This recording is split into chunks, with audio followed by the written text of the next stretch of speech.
মুসলমানদের প্রথম কিবলা বাইতুল মুকাদ্দাস ইহুদি ওই লাল চামড়া ইহুদিরা গোটায়া দিল, এটাকে ধ্বংস করে দিল, গোড়ায়া দিল। তামাম দুনিয়ার মুসলমানরা তাকায়া তাকায়া দেখা ছাড়া কঠিন কোনো পদক্ষেপ কেন নিতে পারলো না?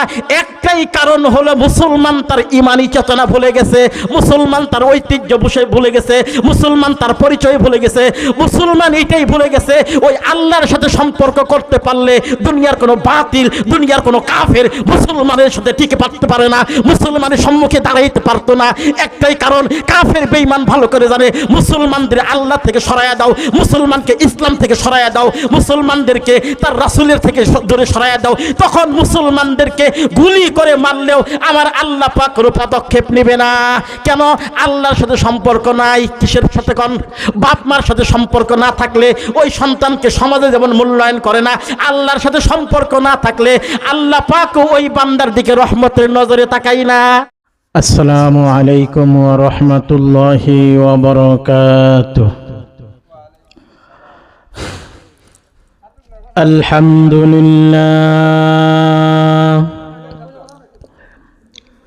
আলহামদুলিল্লাহি নাহমাদুহু ওয়া নাস্তাঈনুহু ওয়া নাস্তাগফিরুহু ওয়া নু'মিনু বিহি ওয়া নাতাওয়াক্কালু আলাইহি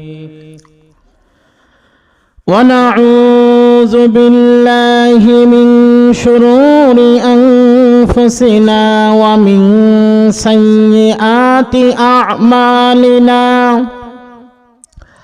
من يهده الله فلا مضل له ومن يضلله فلا هادي له ونشهد أن لا إله إلا الله وحده لا شريك له وأشهد أن محمدًا عبده ورسوله أما بعد فقد قال الله تعالى في كلامه المجيد وفي فرقانه الحميد. فأعوذ بالله من الشيطان الرجيم. بسم الله الرحمن الرحيم. ومن يتق الله يجعل له مخرجا ويرزقه من حيث لا يحتسب ومن يتوكل على الله فهو حسبه. الآية. وقال النبي صلى الله عليه وسلم أخلص دينك يكفيك العمل القليل أو كما قال عليه الصلاة والسلام. إن الله وملائكته يصلون على النبي يا أيها الذين آمنوا صلوا عليه وسلموا تسليما. সকলে দুরূদ শরীফ পড়ি।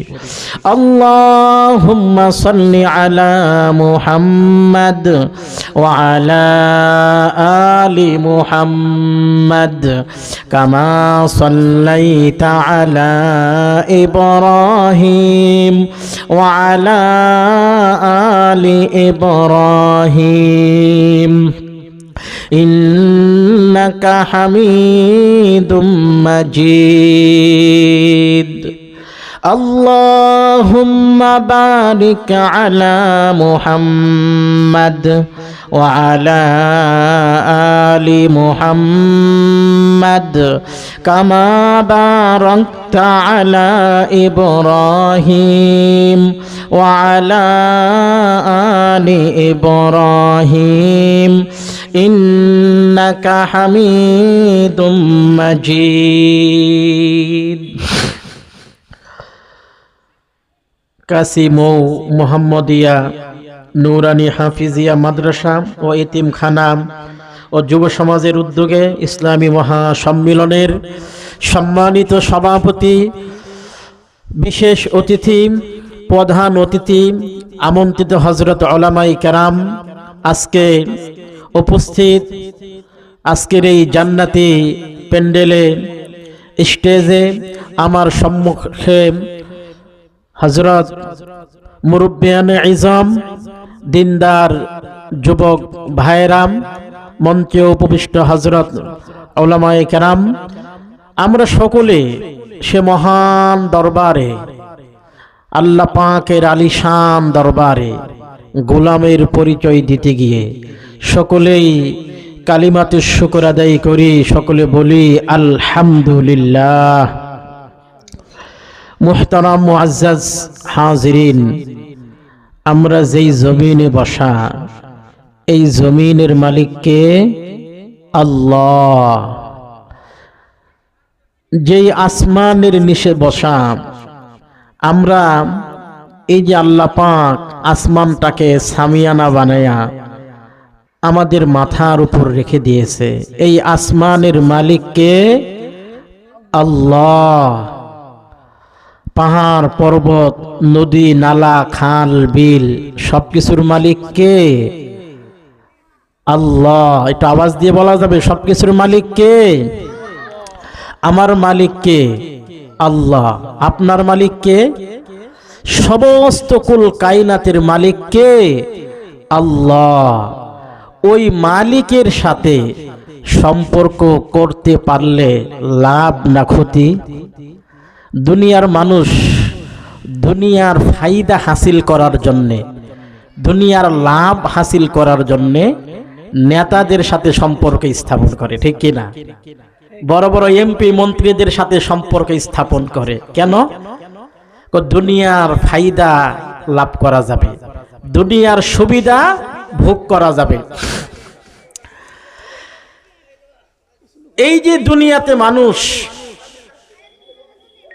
বিভিন্ন একটু মর্যাদা, একটু পজিশন ভালো থাকলে, দুনিয়াতে একটু পাওয়ার থাকলে,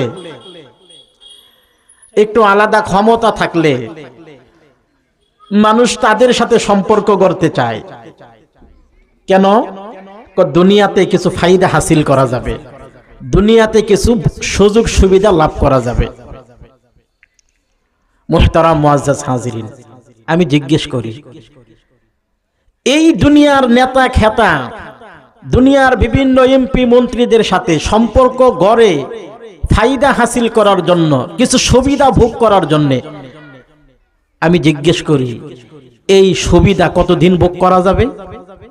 যতদিন পর্যন্ত তার ভিতরে বাতাসের আপ ডাউন চালু আছে, ঠিক কিনা? দুই নম্বর আরেকটা ব্যাপার হলো, দুনিয়াতে মানুষের ক্ষমতা চিরদিন থাকে না। এই জন্য দেখা যায় যারা এক সরকারের সাথে সম্পর্ক রেখে ফায়দা হাসিল করে, আরেক সরকার আসলে এরা জেলখানার আসামি হয়ে জেলে বন্দী হয়, ঠিক কিনা? এটা হলো দুনিয়াতে ফায়দার একটা বিপরীত দিক, সেটা হলো ক্ষতি। সেটা হলো কি? মুহতারাম মুআজ্জাজ হাজিরিন, কিন্তু কথাটা বাস্তব। দুনিয়ার মানুষ, দুনিয়ার যার কাছে একটু ক্ষমতা আছে তার সাথে সম্পর্ক করতে চায়, তার সাথে মোহাব্বত স্থাপন করতে চায়, কারণ তাকে বিপদে আপদে সুবিধা নিতে চায়, তার কাছ থেকে ফায়দা হাসিল করতে চায়। কিন্তু যিনি আসমান জমিনের মালিক আল্লাহ সুবহানাহু ওয়া তাআলা, ওই মালিকের সাথে সম্পর্ক করতে পারলে ওই মালিকের ক্ষমতা কোনোদিন কি হবে না? শেষ হবে না। কারণ উনি তো এমন মালিক, উনি সমস্ত বাদশাদেরও বাদশা। কি বলেন? আল্লাহ পাক সমস্ত যত হাকিম, যত শাসক, যত বিচারক আছে, সমস্ত বিচারকদের বিচারক কে? আল্লাহ। আলাইসাল্লাহু বিআহকামিল হাকিমিন। আল্লাহ কি বিচারকদের বিচারক নয়?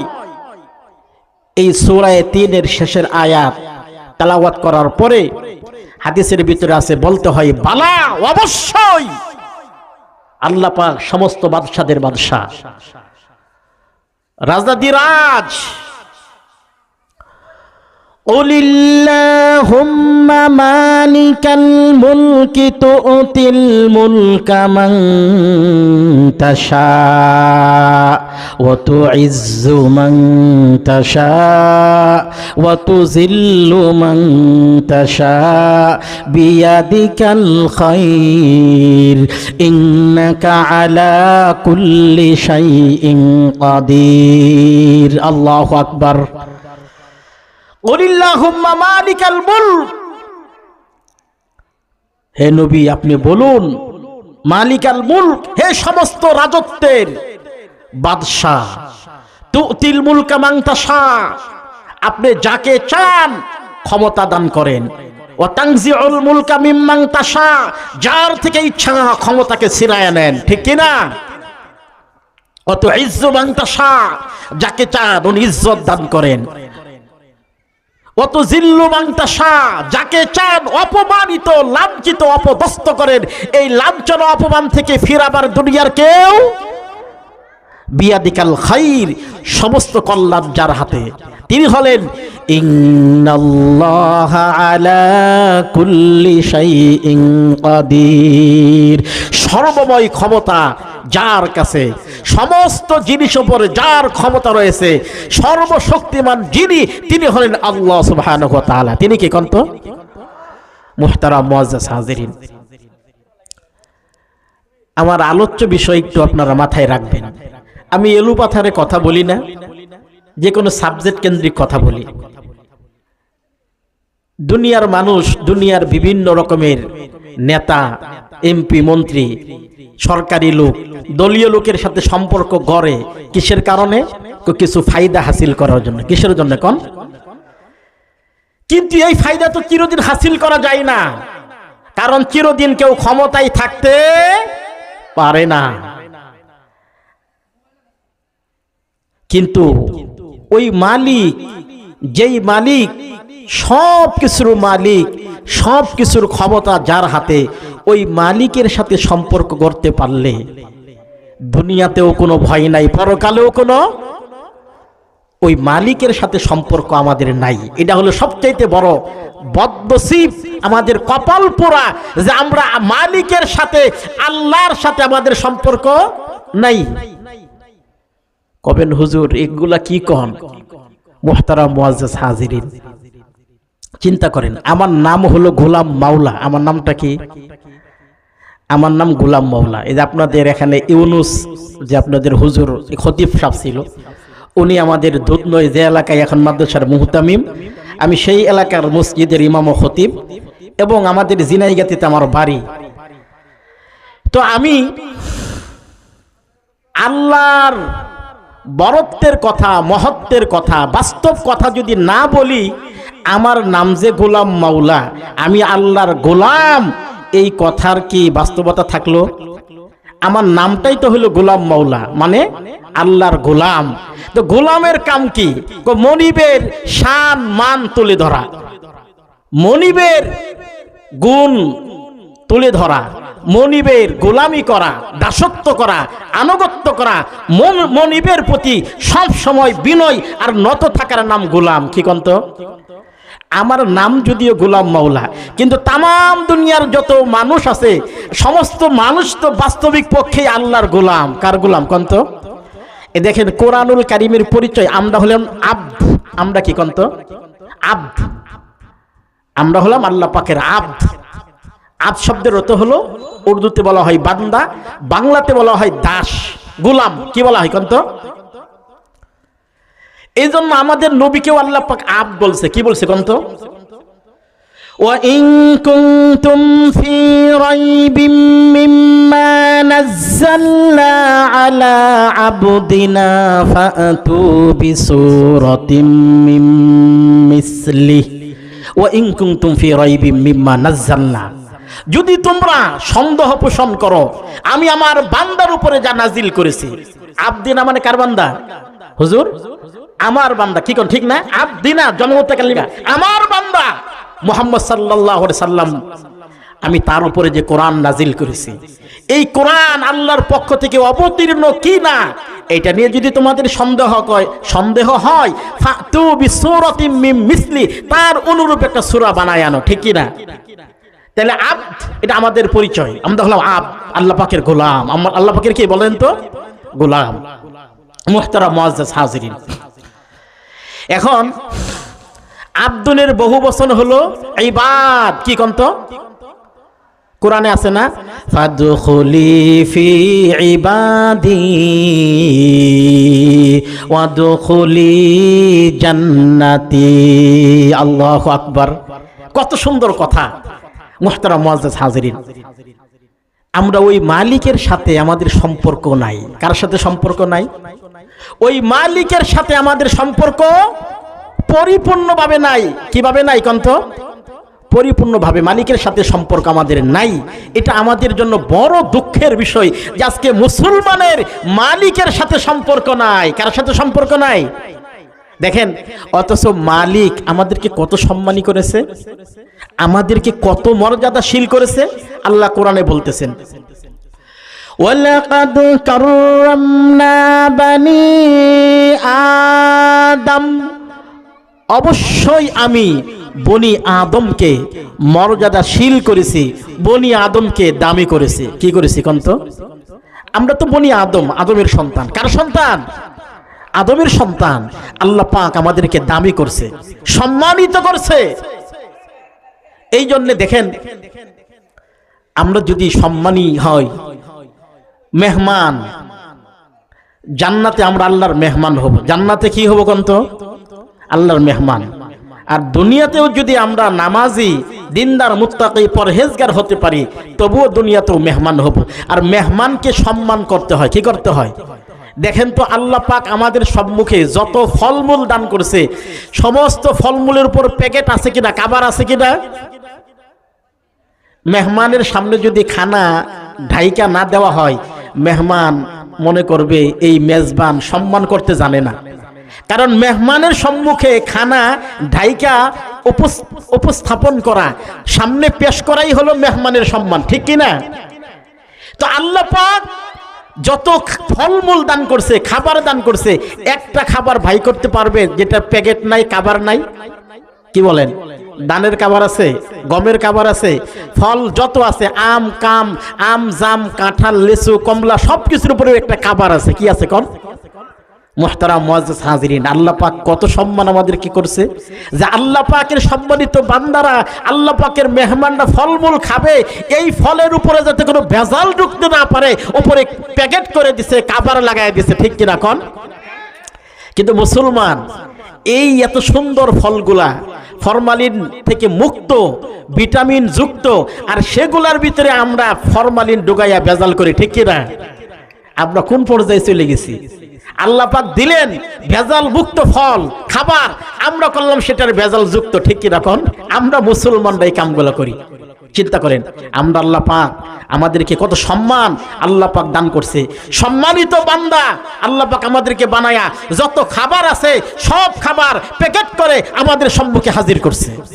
মুহতারাম মুআজ্জাজ হাজিরিন, ওই আল্লাহর সাথে আমাদের সম্পর্ক নাই, যার ফলে আজকে মুসলিমরা সারা বিশ্বে কাফের বেঈমানদের হাতে মাইরি খায় কিনা কন্ত? একটা উদাহরণ দিলে সুন্দর করে বুঝবেন। সন্তান, বাপ মার মনের চাহাত হলো আমার সন্তান আমাকে বাপ বলে ডাকবে, মার দাবি হলো আমার সন্তান আমাকে মা বলে ডাকবে। দুনিয়াতে কোনো সন্তান বলতে পারবে না যে আমার মা এই জন্যই মা ডাকতে বলে যে আমি মা ডাকলে আমার মা আমার কাছ থেকে অনেক কিছু খাবার টাকা পয়সা আশা করে, এই জন্য আমার মা মা ডাক শুনতে চায়। এটা কোনো মা বলবে? বলবে না। মা বলবে বাবারে আমার কিছু দেশ আর নাই দেশ,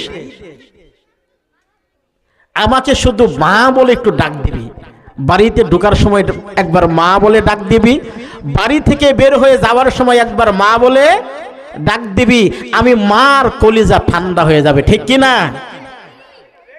বাবাই বলে বাবারে আমার একটু বাবা বলে ডাক দিবি, আমাকে একটু বাবা বলে ডাকবি, আমি আর কিছু আশা করি না, আমি বাবা ডাক শুনে আমার কলিজাটা ঠান্ডা হয়ে যাবে, ঠিক কি না কোন? এইবার আপনারা বলেন কোনো মাকে যদি কোনো সন্তান মা না ডাক দিয়ে মাকে বিভিন্ন রকমের নামে ডাকে, মা ডাকে না কিন্তু আরেকজনকে ঠিকই মা ডাকে, মার মনে কষ্ট লাগবে কি না?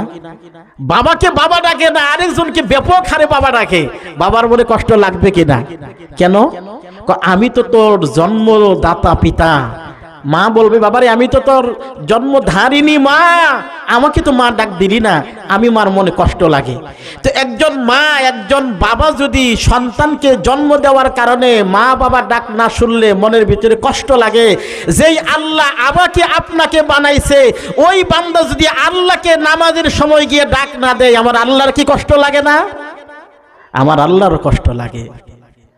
আমার আল্লাহ কই বান্দারে আমারে আল্লাহ বলে ডাক দে, আল্লাহ বলে ডাক দে, আমি আল্লাহ আল্লাহ বলে ডাক দেওয়ার কারণে তোদের জীবনের সব গুনাহ মাফ করে দেব, ঠিক কি না কোন? তো আল্লাহ বান্দার দিকে তাকায় থাকে,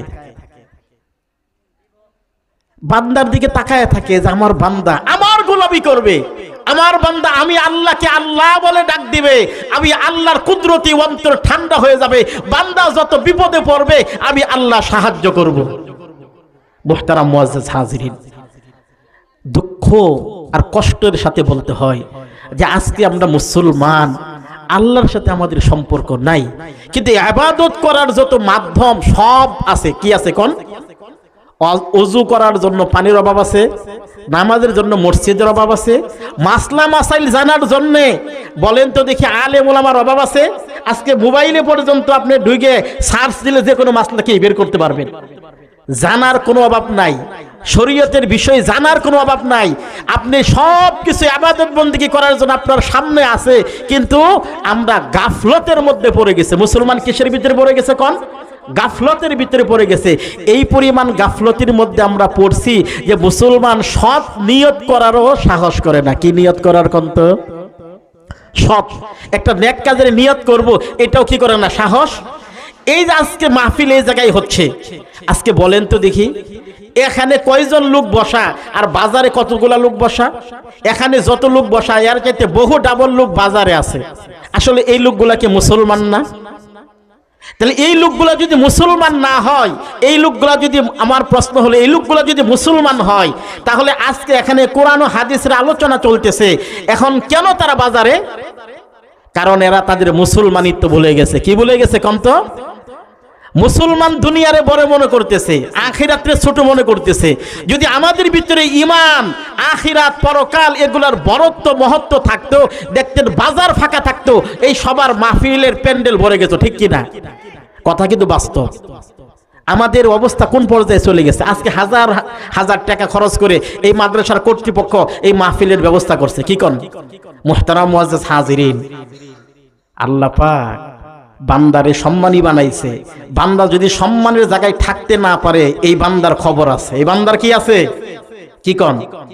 বাপ মার যদি অবাধ্য কোনো সন্তান হয়, বাপ মাকে যদি সম্মান না করে, বাপ মাকে যদি খেদমত না করে, বাপ মার যদি চিকিৎসা, বাপ মার যদি ভরণ পোষণ, বাপ মার যদি খাদ্য কোনো সন্তান না দেয়, এই সন্তানের কি অবস্থা ভালো হয়? কসমিন কালেও ভালো হয় না। দুনিয়া থেকে তার গজব শুরু হয়। কি কোন? পরকাল তো আছেই। যেই বান্দা আল্লাহর সাথে সম্পর্ক খারাপ হয়, যেই বান্দা আল্লাহর সাথে সম্পর্ক নাই, এই বান্দার দুনিয়াতেও ভালো হবে না, পরকালেও। কথা বাস্তব। মুহতারাম মুআজ্জাজ হাজিরিন, আচ্ছা বলেন তো দেখি আমাদের সম্মুখে কঠিন কঠিন কি ঘাটেগুলা নাই? এক একটা ঘাটি কত কঠিন দেখেন। হাফেজ ইবনে হাজার আসকালানী রহমতুল্লাহ আলাইহি মুনাব্বিহাত কিতাবের ভিতরে হযরত আবু বকর রাদিয়াল্লাহু আনহু থেকে বর্ণনা করিয়াছেন যে 5টি অন্ধকার আছে।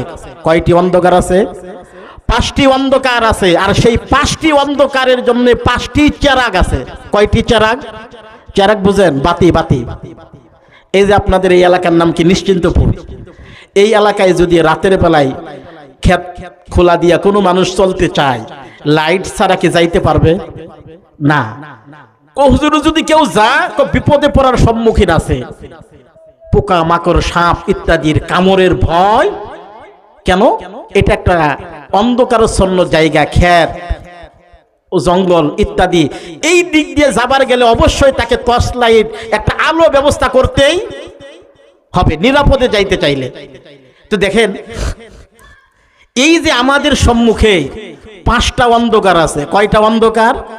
এক একটা অন্ধকার কি ভয়ঙ্কর অন্ধকার! এক একটা অন্ধকারে পড়লে এখান থেকে উদ্ধার না হতে পারলে জীবন শেষ। কি হয়ে যাবে কোন?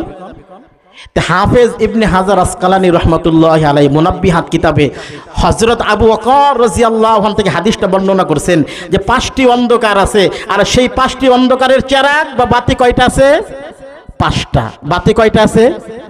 দেখেন, 1 নম্বর অন্ধকার হলো দুনিয়ার মোহাব্বত, একটা অন্ধকার। কিসের মোহাব্বত? দুনিয়ার মোহাব্বত একটা অন্ধকার। এই অন্ধকার থেকে পরিত্রাণের, এই অন্ধকার থেকে বাঁচার একটাই চেরাগ, সেই চেরাগের নাম হলো তাকওয়া। সেই চেরাগের নাম কি? তাকওয়া। এটা বলেন তো দেখি, আমাদের সমাজে কয়টা লোক আছে? আমরা সমাজে কতগুলো মানুষ আছে যে আমাদের সমাজে সবগুলো মানুষ তাকওয়ার উপরে দিয়ে চলে? কি দুনিয়ার মোহাব্বত থেকে বাঁচবেন কেমনে করে যদি তাকওয়া আপনার আমার ভিতরে না থাকে?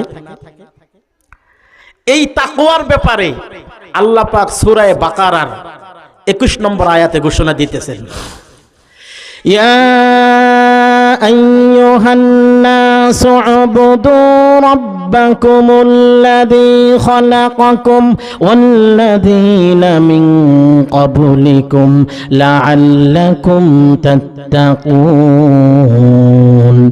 ইয়া আইয়ুহান নাস, এই যে ইয়া শব্দ হরফে তাম্বি, ইয়া শব্দটা কি কোন? হরফে তাম্বি।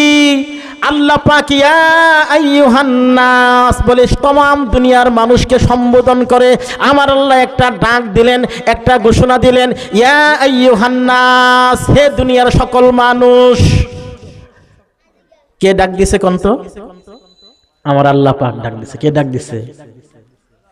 ইয়া আইয়ুহান নাসু উবুদু রাব্বাকুমুল্লাযী খালাকাকুম, হে দুনিয়ার সমস্ত মানুষ, হে দুনিয়ার সমস্ত মানব মণ্ডলী, উবুদু রাব্বাকুম, ওই রবের ইবাদত করো, আল্লাযী খালাকাকুম, যিনি তোমাদেরকে সৃষ্টি করেছেন, ওয়াল্লাযীনা মিন ক্বাবলিকুম, তোমাদের পূর্ববর্তীদেরকেও সৃষ্টি করেছেন।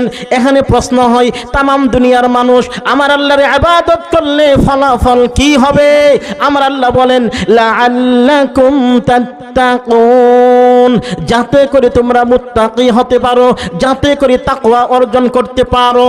এই যে দুনিয়ার মোহাব্বত একটা অন্ধকার, এই অন্ধকার থেকে পরিত্রাণের উপায় হলো তাকওয়া। আর তাকওয়া হবে কিসের মাধ্যমে? আল্লাহর ইবাদত করার মাধ্যমে বান্দা তাকওয়া অর্জন করতে পারবে। কি করতে পারবে কোন? তাকওয়া বলা হয় আল্লাহকে ভয় করে সমস্ত পাপ কাজকে পরিহার করার নাম তাকওয়া। কি কন্ত ভাই? এই তাকওয়ার উপরে যারা চলে তাদেরকেই বলা হয় মুত্তাকি। কি বলা হয় কোন? তাদেরকেই বলা হয় মুত্তাকিন।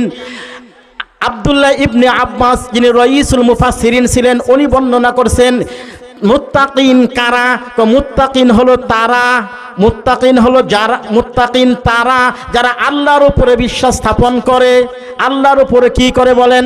বিশ্বাস স্থাপন করে এবং আল্লাহ পাকের ভয় করে, গুনাহকে পরিহার করে এবং আল্লাহ পাকের যত হুকুম আহকাম আছে সব মেনে চলে। গুনাহ মানে শিরকের গুনাহ থেকে বিরত থাকে, আর যত হুকুম আছে সব যারা মানে তারাই হলো মুত্তাকি। তারাই কি কন্ত ভাই? এবং সূরা বাকারার শুরুতে আল্লাহ পাক মুত্তাকিনদের গুণ বর্ণনা করেছেন, আল্লাযীনা ইউমিনুনা বিল গায়ব। এক নম্বর, যারা গায়বের ব্যাপারে বিশ্বাস স্থাপন করে। কিসের ব্যাপারে বলেন? গায়েব মানে অদৃশ্য, আর অদৃশ্যের ভিতরে আমার আল্লাহ পাক অদৃশ্য আছে কিনা বলেন? আপনি যদি এখানে আলোচনা করেন আমার আল্লাহকে না দেখে বিশ্বাস করার নাম ঈমান। বিশ্বাস করার নাম কি বলেন? আল্লাযীনা ইউমিনুনা বিল গায়ব ওয়া ইউকিমুনাস সালাহ। দুই নম্বর, নামাজ কায়েম করবে। কি করবে কোন? মুত্তাকি হতে চাইলে নামাজ কায়েম করতে হবে। ওয়া মিম্মা রাযাকনাহুম ইউনফিকুন। আল্লাহ বলেন আমি যে রিজিক দিয়েছি এই রিজিক থেকে তারা দান করবে। কি করবে কোন? রিজিক থেকে দান করবে। ওয়াল্লাযীনা ইউমিনুনা বিমা উনজিলা ইলাইকা ওয়া মা উনজিলা মিন ক্বাবলিক। এবং তারা আপনি নবীর উপরে যা নাজিল করা হয়েছে তার উপরে ঈমান আনবে। আপনার পূর্বে যা নাজিল করা হয়েছে তাওরাত, জাবুর, ইনজিল ওগুলোর উপরে ঈমান আনবে। ওয়া বিল আখিরাতি হুম ইউকিনুন। পরকালের ব্যাপারে এরা হবে নিশ্চিত বিশ্বাস স্থাপনকারী। কি কোন? নিশ্চিতভাবে বিশ্বাস করতে হবে পরকাল হবে, এইটার উপরে পরিপূর্ণ ঈমান থাকার নাম হলো মুত্তাকিন। এই এখানে কিছু গুণ বর্ণনা করা হয়েছে। আল্লাহ পাক কুরআনুল কারীমের ভিতরে সূরা আনফালে এইভাবে কুরআনুল কারীমে বিভিন্ন জায়গায় মুত্তাকিন যারা হবে এদের গুণ বর্ণনা করা হয়েছে। এবার আপনারা বলেন, কেউ যদি দুনিয়ার মোহাব্বত, কত খারাপ জিনিস, হুব্বুদ দুনিয়া রাসু কুল্লি খাতিয়া, সমস্ত দুনিয়ার মোহাব্বত সমস্ত গুনাহের মূল। কি বলেন? এই জন্য দুনিয়ার গুনাহ থেকে যদি বাঁচতে চাই, দুনিয়ার গুনাহ থেকে বাঁচতে চাইলে মুত্তাকিন গুণ অর্জন করতে হবে। আমার আপনার ভিতরে আমার আপনার ভিতরে তাকওয়ার গুণ আছে কিনা, আল্লাহকে ভয় করার গুণ আছে কিনা, আল্লাহকে ভয় করে পাপ কাজকে পরিহার করার গুণ আছে কিনা, এই সব হিসাব নিকাশ আমি আপনি কয়দিন মিলাইছি বলেন? মুহতারাম মুআজ্জাজ হাজিরিন, কোরআন আসছে মানুষকে শান্তি দেওয়ার জন্য। কারণ আপনি যদি কোরআনকে প্রশ্ন করেন লিমা জিইতা ফিদ দুনিয়া, ও কোরআন দুনিয়াতে কেন আসছো, কোরআন উত্তর দিবে লিইখরিজাকুম মিনাজ যুলুমাতি ইলান নূর। অন্ধকারাচ্ছন্ন লোকগুলাকে, জাহান্নামের যাত্রী লোকগুলাকে জান্নাতের পথে আনয়ন করার জন্য আল্লাহ পাক আমি কোরআনকে দুনিয়াতে নাজিল করেছেন। কোরআনুল কারীম দুনিয়াতে আসছে মানব জাতিকে পরিচালিত করার জন্য। আমার আগে আমাদের যে মুহতারাম হুজুর বলছেন কোরআন আসছে তামাম দুনিয়ার মানব মণ্ডলীকে পরিচালিত করার জন্য। এই জন্য দেশ চলবে কোরআন দিয়া, সমাজ চলবে কোরআন দিয়ে, সর্বত্র কোরআনের আইন চলবে। মানুষ আল্লাহর হুকুম মানবে, মানুষের জীবনে শান্তি হবে। মানুষের ব্যক্তিগত জীবন বলেন, পারিবারিক জীবন বলেন, সামাজিক জীবন বলেন, রাষ্ট্রীয় জীবন বলেন, আন্তর্জাতিক জীবন পর্যন্ত কোরআন পরিচালিত করবে। এই জন্যই আল্লাহ পাক কোরআনকে দুনিয়াতে নাজিল করছে। মুহতারাম মুআজ্জাজ হাজিরিন, আমার সম্মুখে সময় মনে হয় একেবারেই কম, তা না হলে আমি আপনাদেরকে কোরআন ও হাদিস থেকে এলুপাতার কোনো বয়ান না, বিষয়ভিত্তিক হাদিস কোরআন দিয়ে পুরাপুরি মুসলমানদের আজকে কেন এত অধপতন, কারণটা কি? মুসলমানদের প্রথম কেবলা বাইতুল মুকাদ্দাস ইহুদি, ওই লাল চামড়া ইহুদিরা গোটায়া দিল, এটাকে ধ্বংস করে দিল, গোড়ায়া দিল। তামাম দুনিয়ার মুসলমানরা তাকায়া তাকায়া দেখা ছাড়া কঠিন কোনো পদক্ষেপ কেন নিতে পারলো না? একটাই কারণ হলো মুসলমান তার ইমানি চেতনা ভুলে গেছে, মুসলমান তার ঐতিহ্য ভুলে গেছে, মুসলমান তার পরিচয় ভুলে গেছে, মুসলমান এইটাই ভুলে গেছে ওই আল্লাহর সাথে সম্পর্ক করতে পারলে দুনিয়ার কোনো বাতিল, দুনিয়ার কোনো কাফের মুসলমানের সাথে টিকে পারতে পারে না, মুসলমানের সম্মুখে দাঁড়াইতে পারতো না। একটাই কারণ, কাফের বেঈমান ভালো করে জানে মুসলমানদের আল্লাহ থেকে সরায়া দাও, মুসলমানকে ইসলাম থেকে সরায়া দাও, মুসলমানদেরকে তার রাসূলের থেকে দূরে সরায়া দাও, তখন মুসলমানদেরকে গুলি করে মারলেও আমার আল্লাহ পাক কোনো পদক্ষেপ নেবে না। কেন? আল্লাহর সাথে সম্পর্ক নাই। কিসের সাথে? কোন বাপ মার সাথে সম্পর্ক না থাকলে ওই সন্তানকে সমাজে যেমন মূল্যায়ন করে না, আল্লাহর সাথে সম্পর্ক না থাকলে আল্লাহ পাক ওই বান্দার দিকে রহমতের নজরে তাকাই না। মুহতারাম মুআজ্জাজ হাজিরিন, আমার হাতে হয়তো সময় নাই, এই জন্য আমি আপনাদেরকে বাকি আলোচনাগুলো শোনাইতে পারলাম না। এই যে দুনিয়াতে আমাদের সম্মুখে 5টা অন্ধকার আছে। কয়টা অন্ধকার? আমি 5টা অন্ধকার নিয়ে কোরআন ও হাদিস থেকে বিষয়ভিত্তিক আলোচনা বয়ান করে আপনাদেরকে শোনায় দিতাম। আমার নিজস্ব একটা চ্যানেল আছে সাধনা ইসলামিক টিভি, ওই চ্যানেলের ভিতরে আরেক জায়গায় এই বয়ানটা আছে। আপনারা সাধনা ইসলামিক টিভিতে কোনো সময় ঢুকলে বাংলাতে লিখে দেখবেন আমি এ ব্যাপারে পুরো বয়ান আছে আমার। তো যাই হোক, আলহামদুলিল্লাহ, এখানে আমার এক ছাত্র, আমি জিনাইগাতে জামিয়াতুস সুন্নাহ নাসিরুল মাদ্রাসার শিক্ষক, আমার এখানে ছাত্র এখানে আছে হাবেশ রবিউল মনে হয় নাম, বললো হুজুর আমি আপনার ছাত্র। তো এখানে ইউনুস আমার ছোট ভাই, সে আমার নিয়ে আসছে, হুজুর আসেন আপনি ইনশাল্লাহ আমাদের এলাকায় যান, খুব ভালো লাগবে। তো আলহামদুলিল্লাহ আমারও ভালো লাগলো। আমি এলাকাবাসীকে একটা অনুরোধ করি, দেখেন মাহফিল চলতেছে, এই সময় আপনাদের জন্য মাহফিলে আসা এটা ওয়াজিব হয়ে যায়, জরুরি হয়ে যায়। বাজারের অবস্থান করায় মোটেই ঠিক না কোরআনের মাহফিল। এই জন্য যে সকল ভাইয়েরা বাজারে আছেন অনুরোধ করতেছে আপনারা আজকের রাতের জন্য এখানে এসে যান, এখানে লোকজন এসে গেছে। এই জন্য আমি আর কথা না বাড়ায়া আমি এখানে কথা শেষ করলাম। ও আখিরু দাওয়ানা আনিল হামদুলিল্লাহি রাব্বিল আলামিন। আসসালামু আলাইকুম রাহমাতুল্লাহ। ধন্যবাদ গোলাম মৌলা ভাইকে। এলাকাবাসী আপনারা এদিক সেদিক ঘোরাফেরা না করে মঞ্চে চলে আসুন। মঞ্চে আসার জন্য বিশেষভাবে অনুরোধ করছি। দোকানের পাঠে না থেকে মঞ্চে চলে আসি। আমাদের দাওয়াতি মেহমান এসে গেছেন, আপনারা আমাদের মঞ্চে চলে আসুন। ধারাবাহিকভাবে আমরা আলোচনা করব। এ পর্যায়ে কথা বলবেন